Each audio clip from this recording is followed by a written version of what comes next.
আপনি কি জানেন, যখন মহাদেব রেগে যান তখন শুধু একজন মানুষের নয়, পুরো সৃষ্টি কেঁপে ওঠে। স্বর্গ, মর্ত্য, পাতাল সব কাঁপতে থাকে, কারণ শিবের রাগ মানেই প্রলয়। মহাদেব, যিনি ভোলানাথ, শান্ত, সহজ, ভক্তবাৎসল। কিন্তু এই শান্ত শিবই যখন ক্রোধে জেগে ওঠেন, তখন তিনি আর ভোলানাথ নন, তিনি হয়ে ওঠেন মহাকাল। একবার রাজা দক্ষ এক বিশাল যজ্ঞের আয়োজন করলেন। সব দেবতাকে নিমন্ত্রণ করা হলো, কিন্তু ইচ্ছা করে অপমান করার জন্য শিব ও সতীকে রাখলেন না।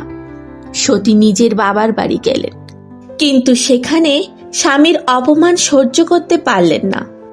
অপমানের আগুনে সতী নিজেই যোগাগ্নিতে দেহত্যাগ করলেন। এই খবর যখন কৈলাসে পৌঁছালো, মহাদেবের চোখ লাল হয়ে উঠল। চারিদিক অন্ধকার হয়ে গেল, পৃথিবী কাঁপতে লাগলো। আর তখন শিব নিজের জটা থেকে সৃষ্টি করলেন ভয়ঙ্কর বীরভদ্র। বীরভদ্র ঝড়ের মতো যজ্ঞে আক্রমণ করল। দেবতারা পালাতে লাগলো, যজ্ঞ ভেঙে চুরমার।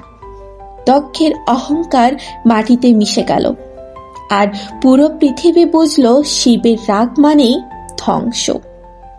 শুধু তাই নয়, যখন শিব তাণ্ডব নৃত্য করেন তখন সময় থেমে যায়, গ্রহ নক্ষত্র কাঁপে, সৃষ্টি স্থিতি লয় সব একসাথে ঘটে।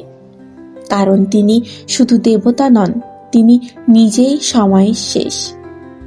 কিন্তু জানেন সবচেয়ে বড় সত্যটা কি?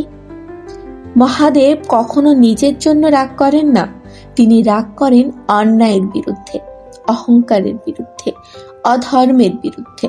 তাই মনে রাখবেন, শিব ভক্তের জন্য আশ্রয়, কিন্তু অন্যায়কারীর জন্য প্রলয়। ভক্তি করলে তিনি ভোলানাথ, আর অহংকার করলে তিনি মহাকাল। তাই বলি, মহাদেবকে ভালোবাসুন, কারণ তিনি রেগে গেলে পুরো বিশ্ব থেমে যায়। হর হর মহাদেব।